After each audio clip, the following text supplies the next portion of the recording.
All right, welcome to the podcast, Adam and Nathan. Thanks for being on here. Yeah. Yeah, So, absolutely. The film that they just put out, Nathan, I'm sick of blacktail, Southeast Alaska, over the counter. Is that the name of it, or is there like another? I put a couple it's long title, but it's Okay. Adam Krick is He's the the last guy. title, and that's what I titled the film. Perfect.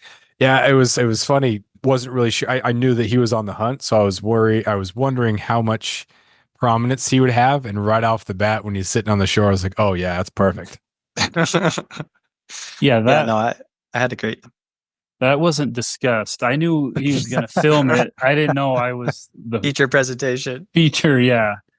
Well, you had to kind of know if you're sitting down next to the lake and It was he's sneaky. interviewing you. Well, that was the last day. It was sneaky, yeah. I That's knew good. I would be in the film, but yeah. Well, that's just to keep you calm and to keep you from getting nervous. If he said that he's going to feature you, then you might get nervous. You start doing weird stuff, so that way you can just focus on the hunt. Yeah. Thankful for that. So how long did it take for you guys to figure out where you wanted to go? And obviously, we're going to be very vague about everything there. That's kind of how things roll. But were you just like on X for weeks and months, or was there something that you kind of picked out, or did you just pick an island, pick a place, or throw a dart? What'd you do? We'd been talking for a long time about the trip, probably a couple years, I would say. I think 3 Yeah. years.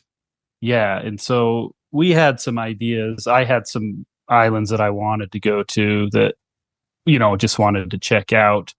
And then we kind of pinned it down to one.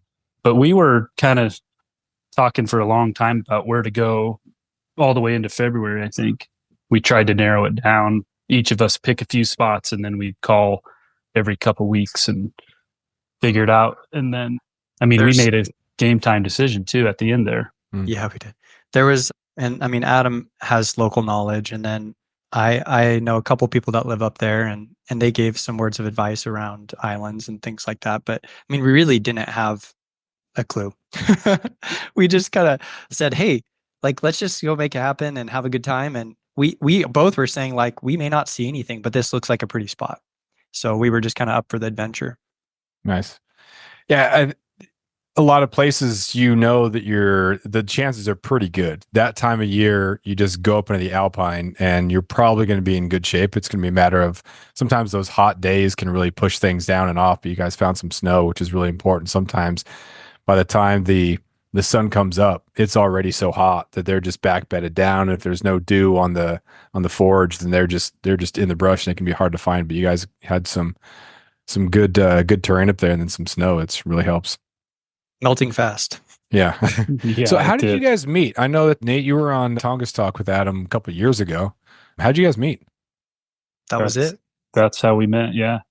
So who did you seek him out? Because at that time, Adam, you were living in Metlakatla, and that's how I know you. And then Nathan, I heard that podcast, had you on the podcast, and I met you. Is that 2 springs ago now when you were up here? Yeah. Crazy. Yeah. So you just reached out and internet relationship? Yeah. Online dating. It's the new thing, this online deal. Dude, for hunting, it's the way to go. Well, yeah, no, I think I watched a couple of your videos and then I was like, God, this guy knows a lot about blacktail hunting and more than that, but just specifically that seemed kind of your niche. And so we had John and we thought it was a really, really good probably our best one to date that we had. And so then we just kept talking and, it's, you just learn about somebody and learn what a good guy is. And so it's like, man, we should do a hunt sometime. So and we just never stopped talking about it too. We'd go on different hunts, link back up at the end of the hunting season, talk and hey, when are we going to make this happen? And I think for whatever reason, I'd have a kid and then Adam would have a kid. And then so it just didn't work out with having babies in the household. And then that was this was the perfect year to just, we're we got to make it happen or else we'll never get it out there. And so yeah. The irony too is that you're making it happen now that Adam lives in Colorado. So yeah, now that he's got to pay the out of state tag fee and all that stuff. Brutal. I had miles, luckily, so I could fly where we went for free till the other flight. But yeah, It's still pretty good though. What are the prices for out of state? What's elk in Oregon, Nathan? I don't know the elk price very well, but I mean it's got to be close to $1,000 for license and tag for an elk in What Oregon. about blacktail? And You then got Columbia blacktail there.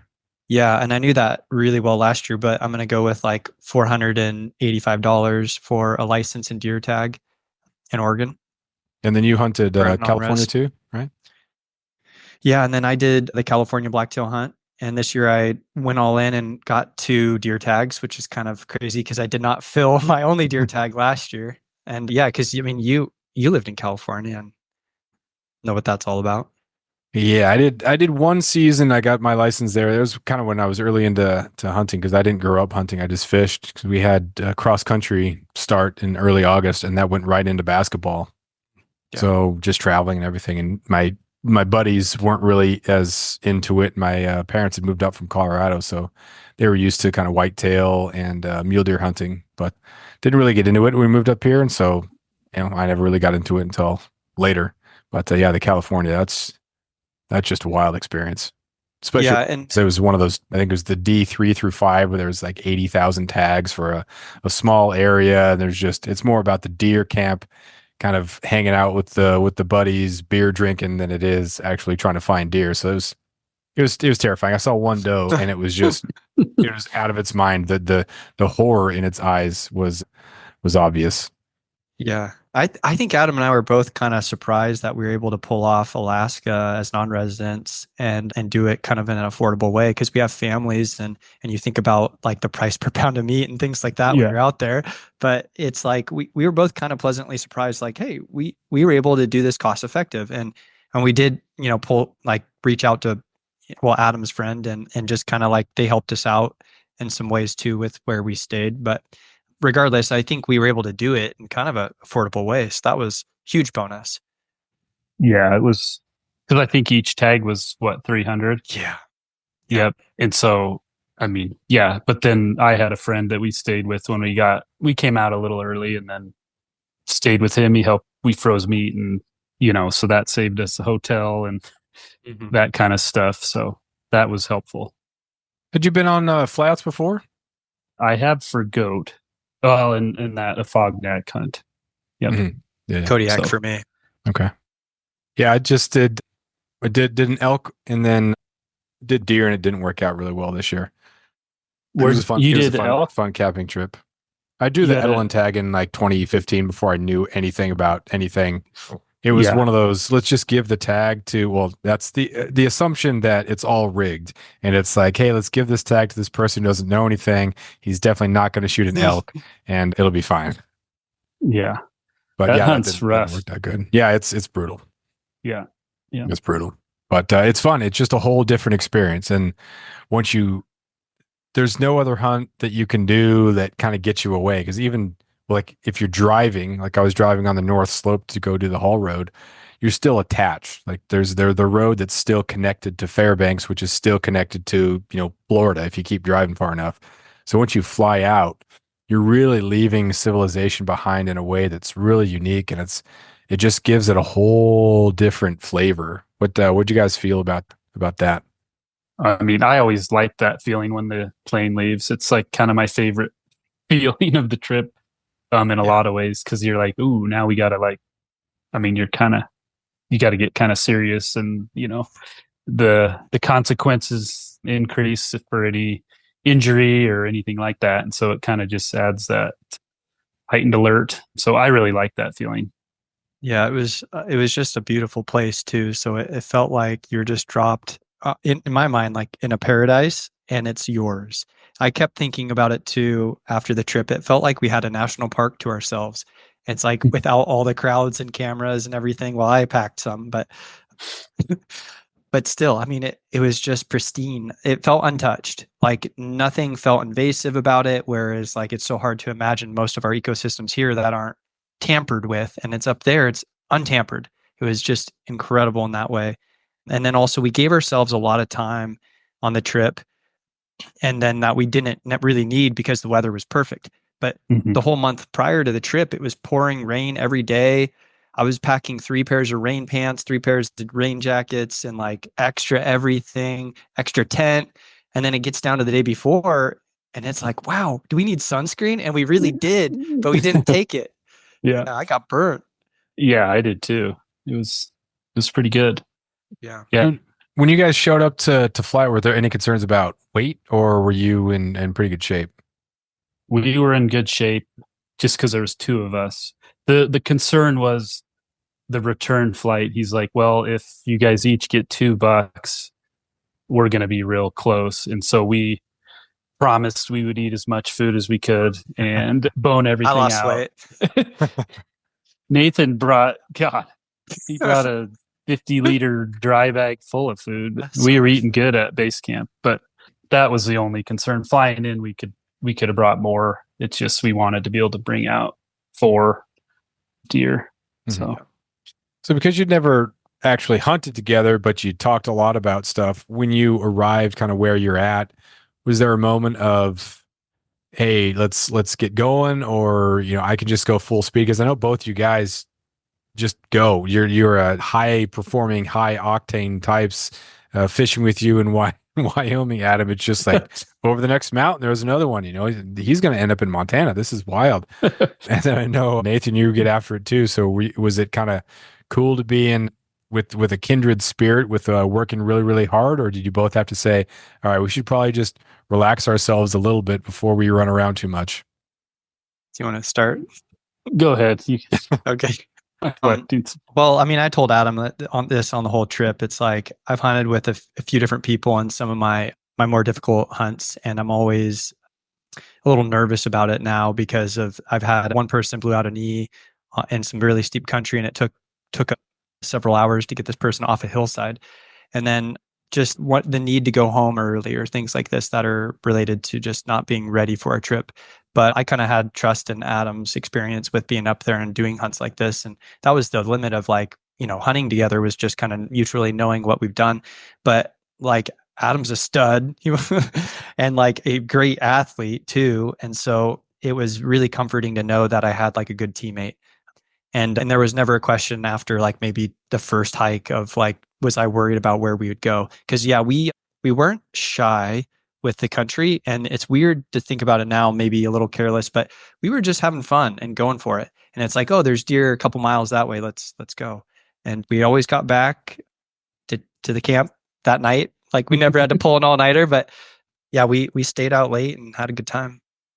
Yeah, I mean, Nathan's a runner, and I knew he was physical. And so I've hunted with a fair amount of different people, and it's always nice to have a same pace with somebody, or usually it's like more I'm waiting a little bit. And so it was really nice. We had a pretty similar pace. And I think the first night when we went to Glass, wasn't a far hike, but you know, it's a good test to see where everyone's at. And so we were pretty on par with each other, and you know, and then just, yeah, like you said, not being worried about let's go to that far mountain, you know, the third day when we saw the deer over there, and like it's like, yeah, let's do it. And then pack some deer out, and like, you know, we got back, I think we made it back like almost at before midnight. Dark.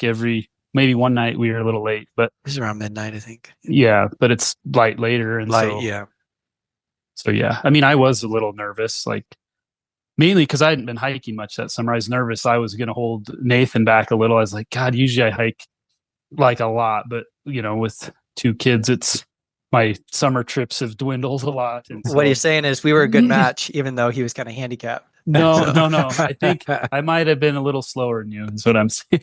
But no, yeah. So it was good. Cool. There was some gnarly stuff too. There was this one interesting part of the hike that we had to really figure out, and we had to do it like every day. But there was this cliffed out waterfall section where there's this river that goes through a rock, and it was It was so crazy. We looked at it just one time by hiking up and looking over the drop off edge, and just the wildlife there was a trail that we were able to eventually figure out how to navigate around this feature, but it really made it like kind of a technical spot.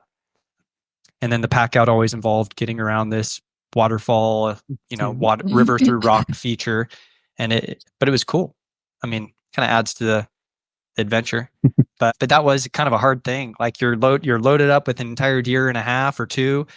That one day when we did the meat haul, and yeah, and you got to climb up and over this ridge. It was kind of fun. Hard but fun. Yeah, everything changes when you add a little bit of weight. It's the same thing with if you're just doing like training hikes with a lesser pack, or you're doing runs or this or that. Once you get into the mountains, and then everything's at like a different angle, there's an unsure footing, and then the weight shifts. Things can get a little bit hairy there. Do you have to? I know both you really like challenges and challenging yourself. Do you have to talk yourself out of things a little bit more, or like, what's that inner voice saying? Is it always like, go, go, go, you can do this, don't wuss out? Or is it, hey, hey, hey, I gotta let's just relax here? Because some people go too hard, too fast, and put themselves in trouble. Whereas I think the good balance are the people who they aren't intimidated, but they're able to be smart in those situations. So how do you gauge that? Or how do you navigate that so you don't undercut the experience, but you're also staying safe? I guess we kind of knew our abilities pretty quick, I would say. And I thought we actually did it about perfect, where I think we had reached our max distance from camp in some of our hikes. What was that? How far was it? Maybe 3 or a bit more, probably. I think it was a mile to the glass knob. Okay, so it was over 5. I mean, yeah, it might have been that one day. We know how Adam gets, so he doesn't count the miles. He's not concerned about that. That's how I get people to go with me. Yeah, it's not that far. 400 yards tops. Yeah, I don't think I tracked any of it. So that's why I don't know. But we did do a lot of talking though, too, to like kind of gauge how we're feeling. And like, there were some parts where we were on one mountain and looked over, and it's like, well, I don't think we can make that today, like at one point. And so, I mean, we were smart about it, but we also, I feel like I felt challenged in a good way. And I felt like we went as far as I thought was good. Yeah. There was one time where, so I came from the snowdrift, which was the furthest out point. And then Adam had got his second buck, which I didn't get on film because I was packing meat. And then, so Adam had his meat, and then this new buck, and I show up kind of gassed, and then he's like, "Hey, do you want to help?" And I'm like, "Sure. What do you want me to take?" And so I don't even remember. I think I took like very little. I took maybe the head. I don't even remember. I took my rifle for sure. You did definitely the rifle. I helped a little bit. Yeah. But we had to go slow because I was muskeg was more firm but still sloppy. And you know what that's like when you step wrong and you slide like you're skiing. And so when you're fully loaded, like Adam had nearly 2 deer. Yeah, that was sketchy. So we just went slow and helped as needed. And it was it wasn't super big. We had like a staging point for all the meat before our pickup day from the flight. And then we kind of chopped up our pack outs. Yeah. Yeah. It's help just following too. Like, it's just nice to be like, hey, I'll follow you. Like, instead of trying to lead with that much weight, and you don't have to worry about finding a path. So Nathan was leading that, and it makes that much easier. But I know you took some weight because I had a rifle and you took that and something else. But yeah. What kind of packs and trekking poles you using? I bought an Exo mountain pack, so I used that, and that's been great. And then I bought some, I don't know what kind of trekking poles they were. $25. You broke. One got bent. One. Yeah. But I'm glad I brought it. That's the first pair I've ever bought or used without borrowing one to like cross a creek. And I mean, previous hunts, that goat hunt, I wish I would have had them because it was so rainy and stuff. And I was like, I'm going to buy them like heavy loads. It'll be great. And I was really thankful I had them. I used to be anti-trekking pole. Now I'm just on principle or what? What was the anti-trekking pole? Kind of principle. And then I also couldn't, like, if I'm just hiking, I won't use them, but it's like with the heavy load, it's nice. I just couldn't get a rhythm either. Like walking, I felt like it was like my feet were off, or, I just couldn't get a rhythm. I'm just normal hiking. I kind of use it more like a crutch anymore, just something to brace a fall. And I'll usually use one, and especially going downhill, to brace the downhill step if you're loaded up heavy. and also that security of not wiping out. It's been really nice. So always pack one trekking pole. I had those aluminum ones before, this like the same ones Adam had, and I broke both. So now I have a carbon one that I got a year ago, and it hasn't broke yet. So A pair of black diamonds, and I really like. They're fixed, but it was I hadn't used them before, and then someone said you should definitely use them, especially on the slick down hills. I was like, all right, sure. And I kind of planted it down, and I had a deer in my pack, and like the land just like gave way, and it was super super steep, and I just swung, and I had one hand I grabbed onto the trekking pole with the other hand too, Yep. and I was able to kind of just swing, but the thing stood right there, so I didn't fall and tumble. But I thought that's exactly why you have the trekking pole, and it was just a muddy, sloppy thing, and it was really really thankful I had that. And the going downhill is huge. I've used micro spikes before, but I get a little nervous about if you shift your weight or one of them slips and the other one doesn't. Yep. Like if you're going up in those things, it's great because it's just like four-wheel drive and your feet don't get tired. But going down, if you slip or I feel like just catching an ankle or a knee, Yep. and it makes me cringe even thinking about Yeah, I'm cringing. Yeah. We brought those. We never. I don't think I didn't use mine. And Did take you them out of use? the bag. No. Yeah, it was because I think if it rained, it would have been nice. But it. Maybe. What kind of pack do you have, Nathan? It's a Mystery Ranch Terra frame, something like that.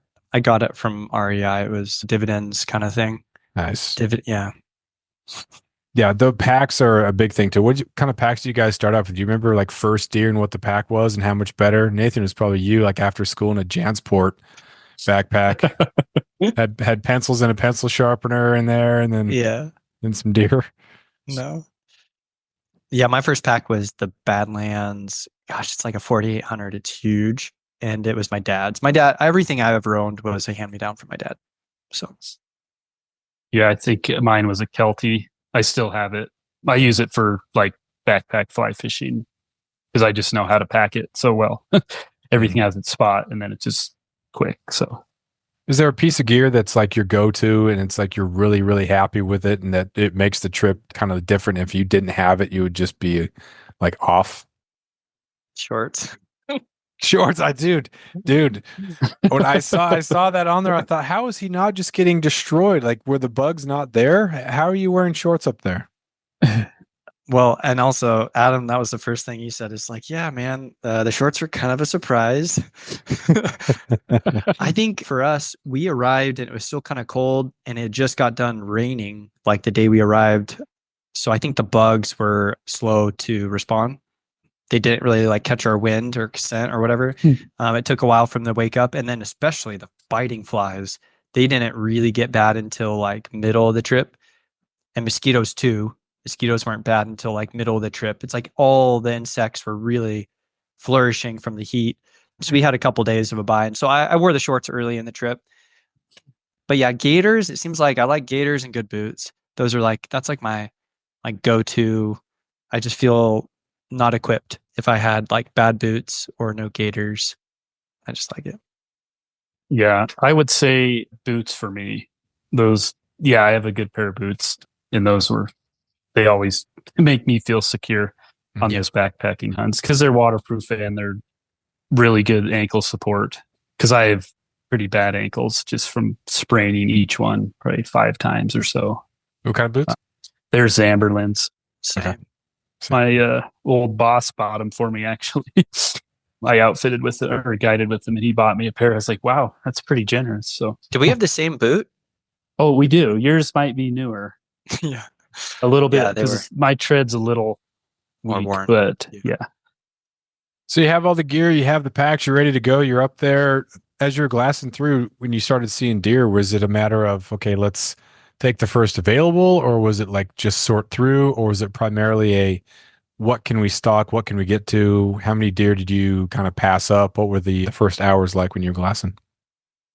It was good. The first night we just glassed because we got there in the afternoon. We saw probably 35 deer, and Nathan brought his big camera and big lens up. We didn't have a spotting scope, and so we were looking off a ways, and we we were trying to pick out bucks that we thought were, or deer that were thought were bucks, and then Nathan would kind of zoom in on. You could kind of make out antlers, and then Nathan could zoom in and be like, okay, that's a fork or a heavier deer, and we could kind of tell which ones were heavier. And so we had a few, at least two that we thought were probably 3-point or immature, and so we kind of were going to target those the next day.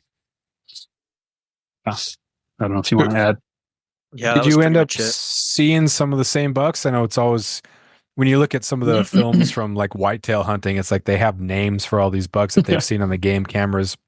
Whereas up here, you can see something the night before, or it's like a whole mountain away, thinking, man, we might never see that buck again. But because you saw 30 plus deer, you're probably going to see something that is comparable or something that's at least worthwhile. Was there anything that you saw that you wished you would have been able to get on, or what did it work out pretty perfectly? Let me jump in real quick on this one. So I think one of the biggest lessons learned, and then I'll launch into answering it, but was you can really disturb these deer in the alpine and bump them out.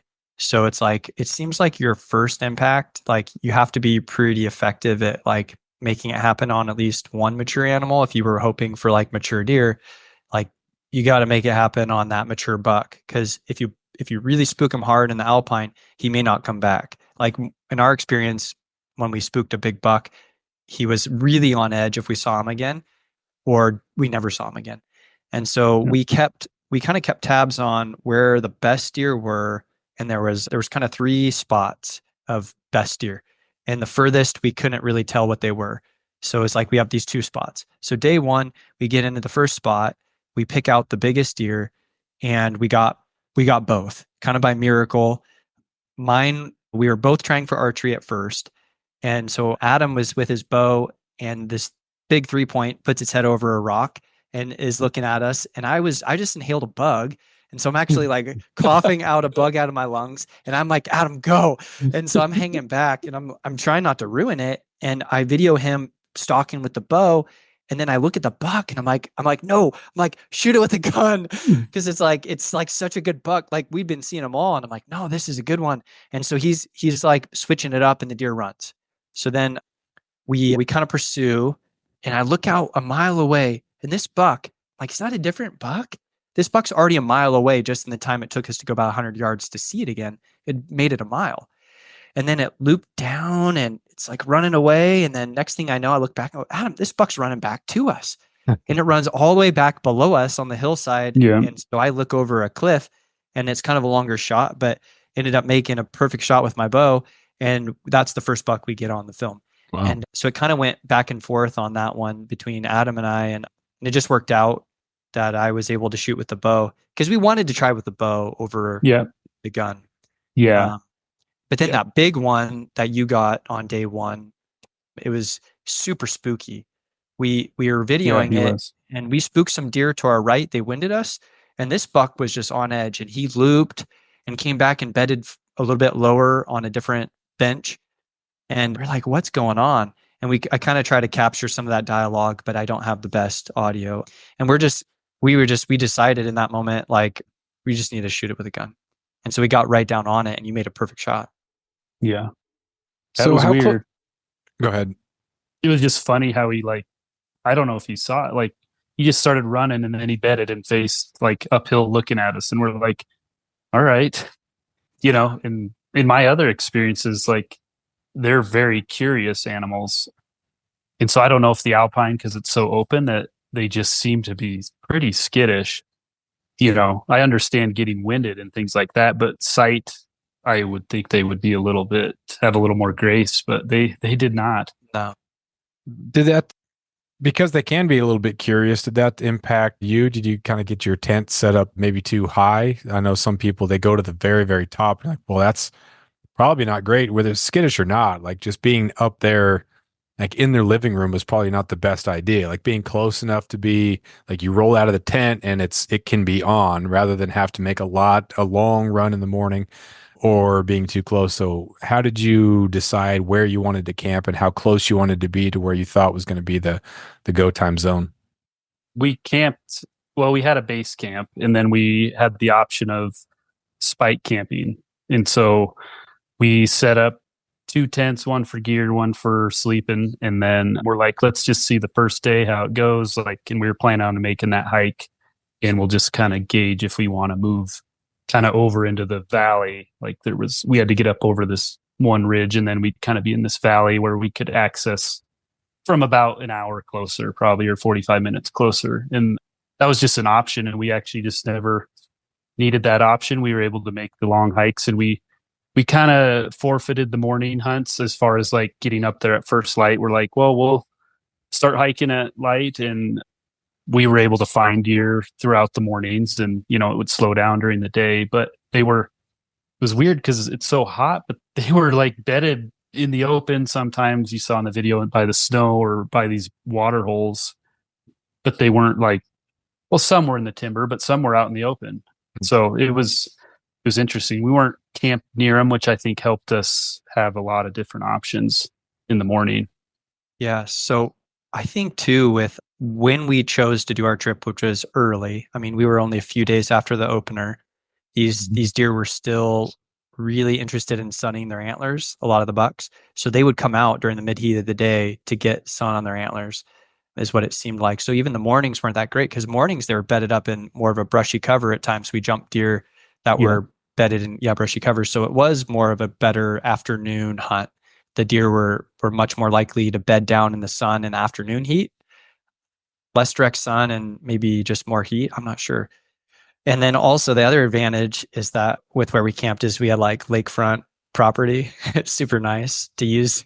The lake is beautiful. So that was just a really neat spot to camp.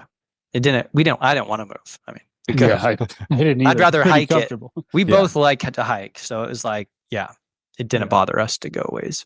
Yeah. Now, sometimes during those hot stretches, it seems like they come out to feed and then they go down to bed pretty early. And so it can seem like, unless you can find them in their beds, or there's some nice creases where you get some cooler air that's coming up from the timber, or near a pond or near some snow, you can have some deer out there. But sometimes it seems like they just kind of feed and they go away. But it does seem to kind of depend on where you're hunting and which deer you're kind of looking at. Because same thing during the heat of the day, you've seen some bucks that are just kind of out. They're not moving, like actively feeding. They're just kind of just out there and kind of lounging around a little bit. But yeah, you just, if you just sleep all day and only prioritize the first 20 minutes and the last 20 minutes, like you could miss out on a lot of really good opportunities because you think it's just, it's too hot for them to be out, or, even too rainy or too whatever. Like you got to put forth the right type of effort. Yeah. Yeah. Nathan shot his first one probably at, I think, about 11, wasn't it? Because I think we were hiking into the snow about noon or so. So yeah, it wasn't early or later. So it was interesting. How do you compare the kind of hunt in general, the daily movement, to the hunts in Colorado and Arizona, or maybe let's go Colorado, Oregon, and then Alaska? What's the difference in the moving and the vegetation? Because you have some thick stuff in Oregon for sure, but being able to get up out of that is such an advantage. Or how do the tactics kind of vary? And then maybe how are some things similar? Go ahead, Nathan. Okay. Oregon actually has quite a bit of similar terrain in our coast range as Southeast. So it would be as though there is no alpine really in Oregon. So you just can't ever get out of the brush if you're on the west side. And in our coast range, we have a lot of that Devil's Club and a lot of nasty brush that's got thorns and it's super steep. And we do have big timber. So there was a lot of similarities to Southeast with our coast range. But of course, Oregon, you just go east. As you go east, everything becomes more arid, opens up more or less undergrowth vegetation. And we have high country, but it's not pretty like Southeast with like the muskeg and moss and that like the upland lily pad sort of plant vegetation. It's so neat, sort of so unique. And then also where we were hunting, there was some old growth, which was really pretty and pretty easy to hike through, some bear trails that we used and saw some bear. But so that's kind of the Oregon. And then Adam, if you want to. Yeah, I mean, I've never hunted alpine mule deer in Colorado. I've seen videos and such, and it seems similar where they're up high above the alpine. So I think the tactics are similar. I mean, even rifle hunting here, you're glassing at prime time over kind of feeding areas, and that's kind of when you make your move. And obviously, the country's a little bit easier to hike around in Colorado than Alaska. It sounds like Oregon too. But I mean, I was expecting terrible hiking conditions as far as vegetation and weather, and I was surprised how easy the terrain was to navigate and move through. It just seemed, I don't know what it was, but we had a few sections of bushwhacking, but there was, some muskeggy stuff and then some gold growth, and then, up over a ridge that was pretty much grass. I don't know what it was, but that landscape seemed pretty easy to move across as far as Alaska standards from what I've experienced. So yeah, I was happy about all that. Yeah, there's definitely a lot of territory there, which was nice. There's like some flat areas too. Some of the areas you get up to, it's steep timber, it's monolithic faces, and then like a little crest of alpine, and that's just about it. But yeah, it looked like there was a lot of territory, which is a good thing to scope out and take advantage of. Mm-hmm. I'll let the listeners go and watch the video for a lot of the other details, but we kind of went over some of the bucks that you got and some of the basic details there. But when you're back down at the lake and you're about ready to get picked up, are you excited? Do you wish you could stay another couple days? What were your emotions when you're leaving? Because those are the types of experiences, man, that you don't really get to do very often, and you look forward to them, maybe sometimes even years in advance. So what was it like to leave that? I had mixed feelings, and that's changed over the last few years for me. Like, usually I'm one that wants to stay or go longer, always like, oh, I wish we could have went another 3 days, and things like that. But recently I have a 2-year-old and a 1-year-old, and so I was ready to go home, see my wife and family. But it is a mixed feeling because you're leaving this amazing area after all these amazing experiences, and you wake up and, like Nathan said, you're in paradise every morning, and you walk around and you get to see awesome wildlife. I mean, we saw tons of deer, some brown bears, just some great experiences. So I had a lot of mixed feelings, but I was happy to go home and see my family, and I knew my wife was ready for that too. So, but it was good timing when we did leave because the heat, and we just couldn't keep our meat preserved any longer. So we came out, I think, a day or two early, which was kind of nice given those circumstances. But always when I go into these trips, it's like I don't get to do this but every 3 years. That's been 3 to 4 years has been my repeat cycle on doing a cool hunt like that. So it just doesn't feel long enough. It feels like, most hunts are like a 9 to 10 day to get it done in the lower 48. So I'm used to that type of struggle and effort to finally fill the tag. But it was up there is like day one. Mm-hmm. And then we had some off days. Like we had the lake day. So we did have wore the the chacos in the water and worked on our bucks and just kind of had fun and chatted. So it was a good mix. Had the hunting been harder, I think I probably would have really been pushing to stay longer, but we were able to get it done within our time frame. Yeah, and the weather was coming in that next day too, so it did work out pretty good. Yeah, it was an interesting feeling, and the first time I'd ever had it this year was when I was up on a mountain, and Abby texted me a picture of my daughter, and it was her smiling, and she wrote, "Good luck, Daddy," and I was like, "Oh my gosh, I just want to go down the mountain right now." Being the new father at that point, she was like, 2 or 3 weeks old. And I thought, oh my gosh, what am I even doing on this mountain? But it's a cool thing to, we both went, I would watch the baby and she'd go hunt and vice versa, which is really cool to still be able to do what you love to do and really enjoy that. So you don't feel that you're sacrificing either. Like you can do both. And that's a cool thing. And that's takes an understanding spouse to be able to allow that, and which is pretty cool because that doesn't happen with everybody. I know I've taught with some people, especially in the lower 48, that used to fly fish a lot until they got married, and now it's been 20 years since they've fly fished at all. They've, it was just shut down. And so I think, geez, there has to be a sacrifice, there has to be give and take, but it's nice to to have that. And then, it's nice to go back to the family for sure. Yeah, I was super impressed when I saw when you told me Abby got a buck, and it was like 4 weeks after having baby. It's pretty impressive. And then you got a buck, a good one. Yeah, I got a nice one on like the 16th of October. So that's kind of in the no man's land Wow. and it was pretty high. It was about 2,000 feet of elevation. So I was just going up there to pull a game camera for the winter, move it down to where the bucks would probably move down. But on the way up, I saw a doe. I was like, oh, okay. So I just blew the call really softly and the doe just kind of took off. I looked over the lip and saw a buck that was right there. And I thought, dude, it's a nice 4x3. So Wow. that's the highest the highest elevation I'd shot a buck after like the alpine season, but usually it's mid September is when they kind of get down to the timber and they're not moving a whole lot, and then rut starts late October, and it's usually lower muskegs. But around here they don't have to be. There's not a huge migration. They can just kind of be where they want to be, and the weather hadn't been bad, and there was still feed up there, so you just happen to be up there. So I got that one, and then Abby said she wanted to go out closer to the house, and we're actually within in reach or pretty close in reach range. So she said she shot a buck, shot a spike, and I was like, oh, great.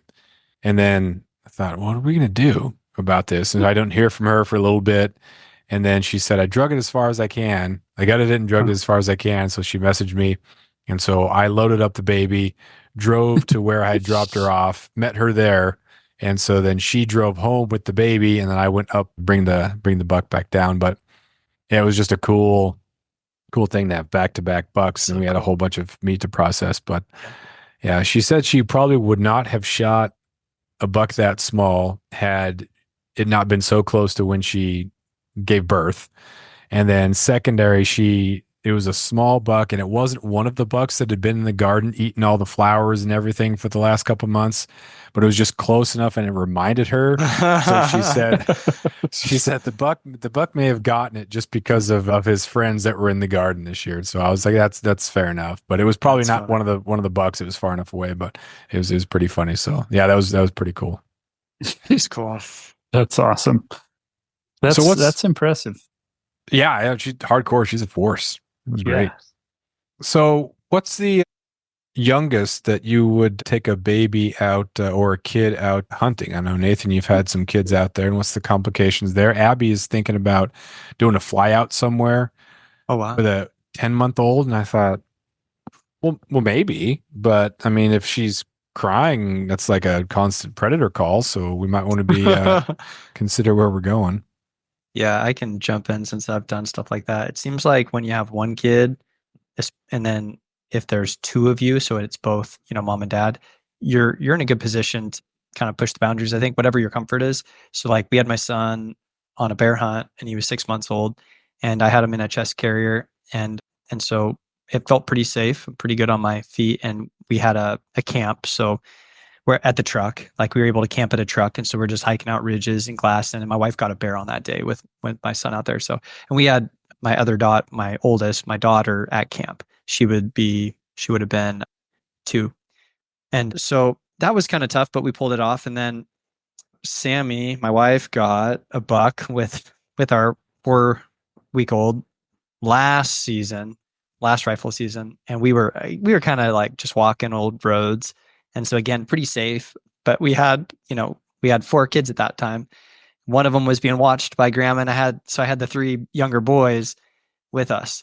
It was pretty gnarly to pull that off, but we made it happen. And there's actually kind of high pressure hunting. So we recruited some help from some people. We actually knew them. We are like, hey, yeah, do you want to help us watch the kids while we go recover this buck? So yeah, pretty wild. Not a fly out, but but definitely it's like whatever's within your comfort as parents, and if you're responsible adults, it seems like you could still try to involve your kids when they're young. But now we're pretty busy, and I'll take one kid out, like my son, hiking and look for antlers, and I'll usually throw them in my backpack most of the time.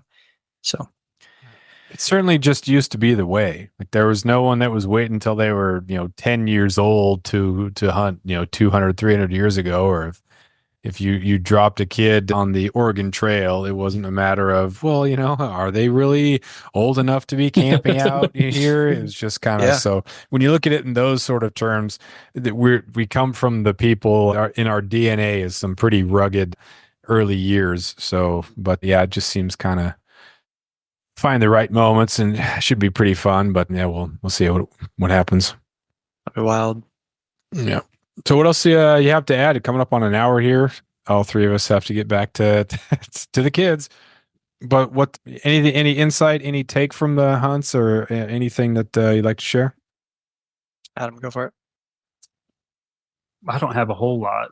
I mean, I would just encourage people to do it and, find a good partner that similar to you and enjoys hunting and being outside. I mean, I would just encourage people to do it because you're not going to regret it later that you did the trip.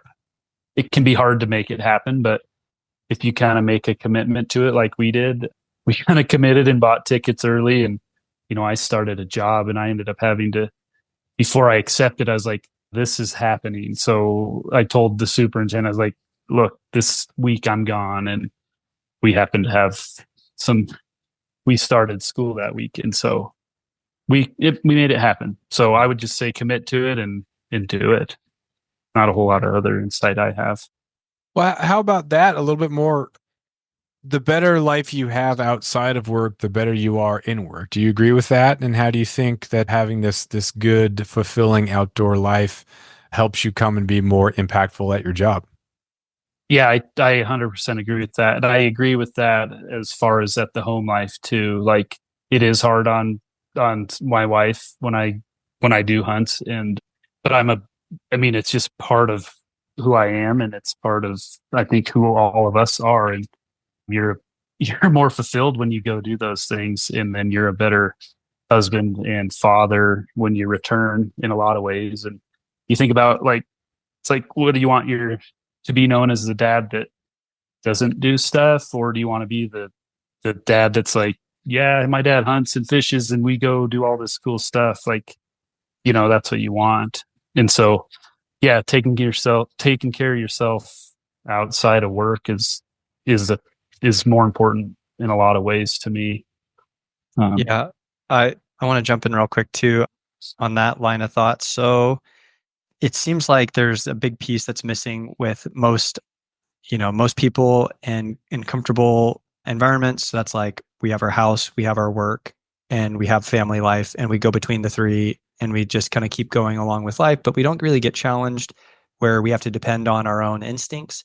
And so it's like when you really depend on those instincts of survival, making good decisions, that could result in something bad, negative consequence, or I use my instincts and have a good resolved outcome. So when you really challenge yourself, it's like you take that back to your normal life and then stressful things are no longer very stressful.